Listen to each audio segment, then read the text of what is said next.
പിതാവിനും പുത്രനും പരിശുദ്ധ റൂഹായിക്കും സ്തുതി, ആദ്യം എന്നും നയിക്കും തന്നെയാണ്. ദ ട്രൂ ഫെയ്ത്തിലേക്ക് എല്ലാവർക്കും ഹൃദ്യമായ സ്വാഗതം. ഞാൻ യാക്കോബായ സഭയിലെ അകപ്പറമ്പിടവയിലെ ഇട്ടൂർ ആലുക്കൽ കോറപ്പിസ്കോപ്പ്.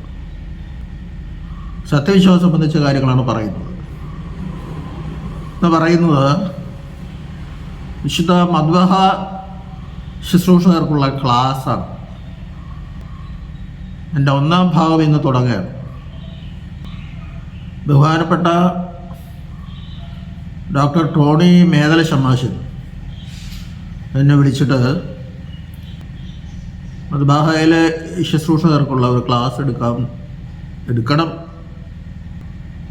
എന്നാണ് അദ്ദേഹം പറഞ്ഞത്. സ്നേഹത്തിൻ്റെ പേര് പറഞ്ഞാണ്. ഞാൻ സുഖമില്ലാതിരിക്കുകയാണെങ്കിലും ഞാൻ എതിര് പറഞ്ഞില്ല, ഞാൻ എടുത്തോളാം. അങ്ങനെയാണ് ഇന്ന് ഈ ക്ലാസ് തുടങ്ങുന്നത്.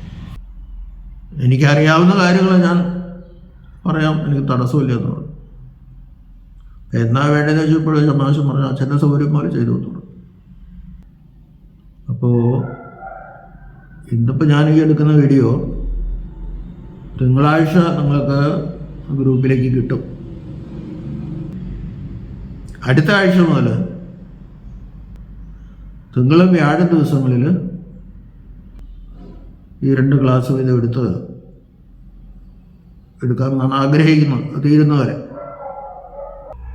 അപ്പോൾ ഇന്ന് നമുക്ക് ആരംഭിക്കാം. നിങ്ങൾ പ്രാർത്ഥിക്കണം എനിക്ക് വേണ്ടിയിട്ട്. അപ്പോൾ ആദ്യം നമ്മൾ മനസ്സിലാക്കേണ്ടത്, ഒരു പൂർണ്ണ ശമ്മാശന് മാത്രമേ വിശുദ്ധ കുർബാനയ്ക്ക് അച്ഛൻ്റെ കൂടെ കൂടുവാൻ സാധിക്കുള്ളൂ. കുർബാനയ്ക്ക് കൂടുക എന്ന് പറഞ്ഞാൽ നമുക്കറിയാലോ, ധൂപക്കുറ്റി പിടിച്ച് ശുശ്രൂഷിക്കാൻ പൂർണ്ണ ശമ്മാശൻ മാത്രമേ അധികാരമുള്ളൂ. സഭാ നിയമമാണ്. ഷീമയിൽ ഇന്ന് അങ്ങനെ നടക്കണത്. അവിടെ ശമ്മാശന്മാരെ ഇഷ്ടംപോലെ കിട്ടും. നമുക്ക് ശമ്മാശന്മാരെ കിട്ടാൻ ബുദ്ധിമുട്ടുള്ളത് കൊണ്ട് പിതാക്കന്മാർ അനുവദിച്ചു ശുശ്രൂഷകന്മാരായിട്ട് ആത്മായക്കാരെ എടുക്കാം. അപ്പോൾ അവന് പ്രത്യേക പ്രാർത്ഥന നടത്തി മധുവായി കയറ്റി ധൂപക്കുറ്റിയിൽ കുന്തിരിക്കോട്ട് കൊടുത്ത് കൈ മുത്തിക്കണതാ, നീ വീശിക്കോ, അനുവാദം കൊടുക്കണം.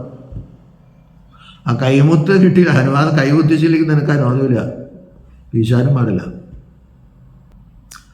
പിന്നെ ശുശ്രൂഷകന്മാർക്കുണ്ടായിരിക്കേണ്ട ചില കാര്യങ്ങൾ പ്രത്യേകം ശ്രദ്ധിക്കണം. അതിൻ്റെ ക്വാളിറ്റീസ് കഴിയുന്നിടത്തോളം ഒരു SLC കഴിഞ്ഞിട്ട് മധുവായി കയറിയാൽ മതി എന്നാണ് എൻ്റെ അഭിപ്രായം. ഇപ്പോൾ കൊച്ചു പിള്ളേർ മുതൽ മധുവായി കയറണം. അവരെന്താ മധുവായ എന്ന് പോലും അവർക്കറിയില്ല. തീയല്ലോ ഈ മധുബഹ എന്ന് പറയുന്നത്. അപ്പം തീയാണ് അവിടെ, തീയിലാണ് നിങ്ങൾ ശുശ്രൂഷ ചെയ്യുന്നത്. ശരിയായി ചെയ്തില്ലെങ്കിൽ നിങ്ങൾ ആത്മീയമായി കരിഞ്ഞു പോകും. അത് അച്ഛനായാലും ശുശ്രൂഷകരായാലും. അതിനിട വരാതിരിക്കാൻ ശ്രദ്ധിക്കണം. വളരെ വ്യക്തമായി വായിക്കാനും നല്ല രീതിയിൽ പാടാനും കഴിവുള്ളവർ വന്നാൽ നന്ന്. എല്ലാവർക്കും അത് സാധിച്ചതുമല്ല. മറ്റുള്ളവരെ കാണിക്കാനും താഴെ നിൽക്കുന്നവരെ ഒരു പ്രദർശന വസ്തുവായിട്ട് ശുശ്രൂഷകർ മാറാൻ പാടില്ല. അതുകൊണ്ട് ജീവിതത്തെ ക്രമീകരിക്കണം. പള്ളിയിൽ നിന്ന് പുറത്തു കിടന്നാലും അവൻ മധുവായിൽ ശുശ്രൂഷയ്ക്ക് കൂടുന്നവനാണെന്ന് മറ്റുള്ളവർ പറയണം. ആ രീതിയിൽ പെരുമാറും, അച്ഛനായാലും മറ്റുള്ളവരായാലും. പ്രധാന ശുശ്രൂഷകൻ യാമപ്രാർത്ഥനകളൊക്കെ നടത്തണം. തലേ ദിവസം സന്ധ്യ, സൂത്താറ ഇതൊക്കെ നടത്തണം. പാതിരാത്രിയുടെ പ്രാർത്ഥന 5 മണിക്കോ അല്ലെങ്കിൽ 4 മണിക്കോ എഴുന്നേറ്റ് പാതിരാത്രി പ്രാർത്ഥന നടത്തണം. പ്രഭാത പ്രാർത്ഥന പള്ളിയിൽ വരുമ്പോൾ തുടങ്ങാനുള്ളൂ. പള്ളിയിൽ വരുമ്പോൾ തുടങ്ങാൻ പറ്റിയില്ലെങ്കിൽ ഇടദിവസങ്ങളിലാണെങ്കിൽ ഉച്ചപ്രാർത്ഥനയും 3-ാം മണിയൊക്കെ ഇവിടെ പള്ളിയിൽ നടത്തണമെങ്കിൽ അതിനു മുമ്പുള്ള പ്രാർത്ഥനകളൊക്കെ പ്രഭാത പ്രാർത്ഥനയൊക്കെ വീട്ടിൽ വെച്ച് പള്ളിയിൽ വന്ന് നടത്തണം. അടിച്ചു കാച്ചാനൊക്കെ നേരത്തെ വരുമല്ലോ, തലേദിവസം കുഴച്ച് വയ്ക്കണമല്ലോ. കാര്യങ്ങളൊക്കെ പിന്നീട് പറയാം. ഒരു കാര്യം പ്രത്യേകം ശ്രദ്ധിക്കണം. പാതിര കഴിഞ്ഞാലെങ്കിലും നോമ്പാചരിക്കണം. എന്നുവെച്ചാൽ എന്ന് വെച്ച് കഴിഞ്ഞാൽ ഭക്ഷണത്തിൽ നിന്ന് മാറി നിൽക്കണം.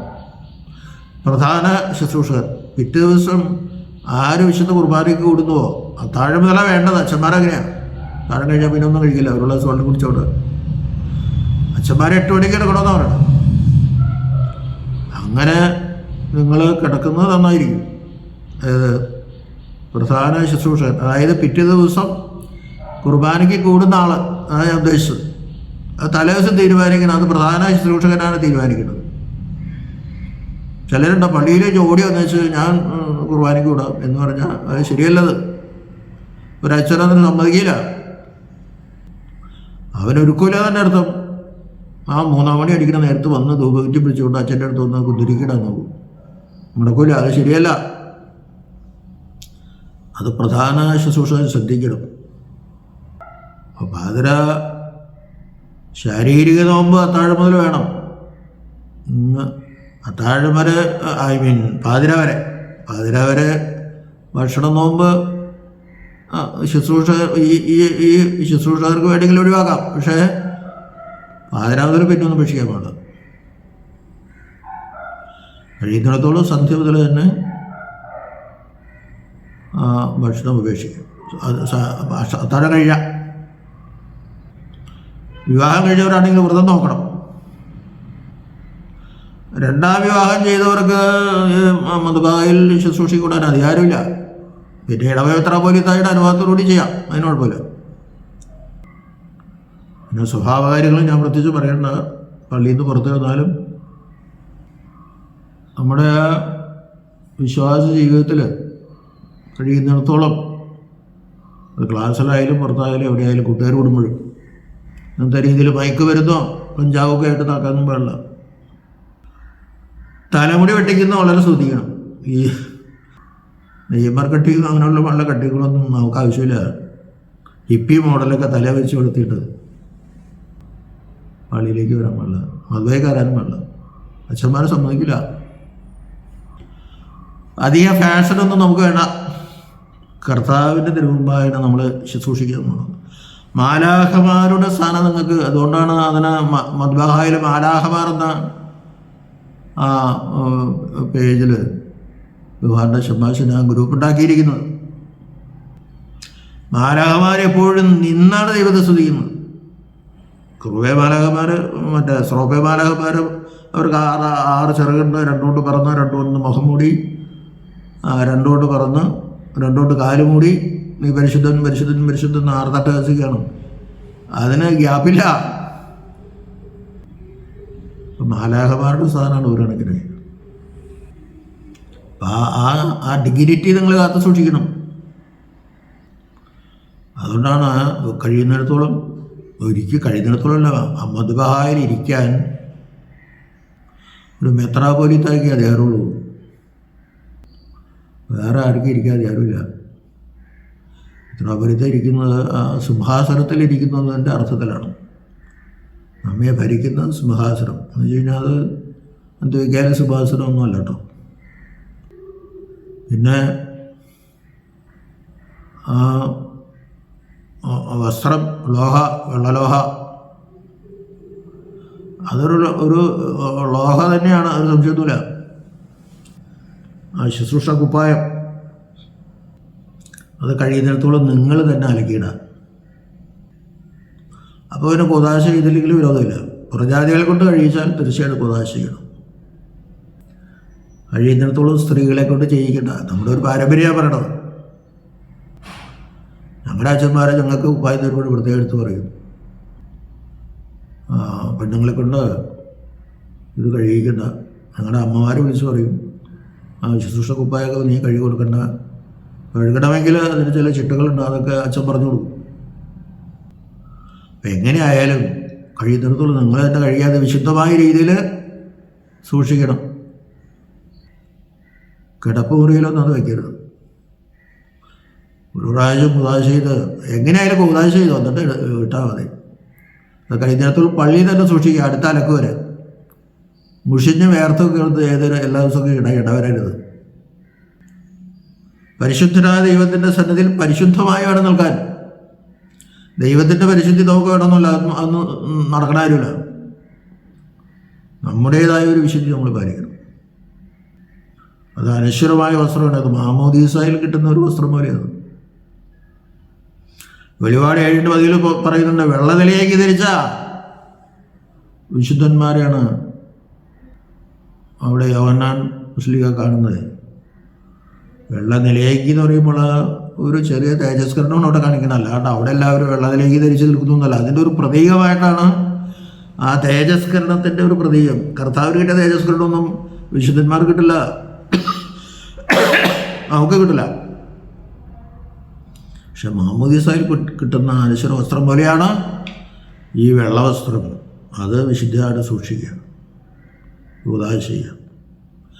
കൂദാശ ചെയ്യാൻ കൊണ്ടുമ്പോൾ കാൽക്കുപ്പായം എന്ന് പറയും. ഇപ്പോഴത്തെ കാൽക്കുപ്പായൊന്നുമില്ല, എല്ലാവരും പാൻസൊക്കെ ഇട്ടുകൊണ്ട് വരണം. അത് വേറെ.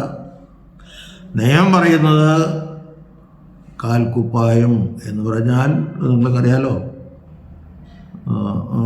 പാൻസ് പോലെയല്ല, കുറച്ച് ലൂസൊക്കെ ആയിട്ടുള്ള വെള്ള പാൻസ് പറ്റൂല. അങ്ങനെ കാൽക്കുപ്പായം എന്ന് പറയും. അതൊരിക്കലും കൂദാശയെ കൊടുക്കണം.